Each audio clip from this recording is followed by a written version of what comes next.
சுற்றி வந்து நீயும் புள்ளி புள்ளி ஓடிடுவா ஆட்டமென்று ஓடிதோ ஆட்டமென்று ஓடிதோ உந்தன் நாவி எல்லாம் வாய்ந்ததோ நான் உழைத்த மந்திரந்தான் உந்தன் நாவி தன்னை பறித்ததுவோ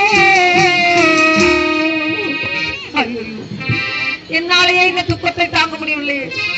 குட்டியை இழந்த அந்த தாய்மானின் உள்ளம் எப்படி இருக்கும் எப்படி இருக்கும்? ஏன் வருத்தமாக இருக்கிறாய்? செய்வதையும் செய்துவிட்டு கேள்வியா கேட்டீர்கள். உங்களை வேண்டாம் வேண்டாம், கோபத்தில் எதுவும் சபித்து விடாது. என்னுடைய நாராயண மந்திரம். பேசாதீர்கள் பேசாதீர்கள்.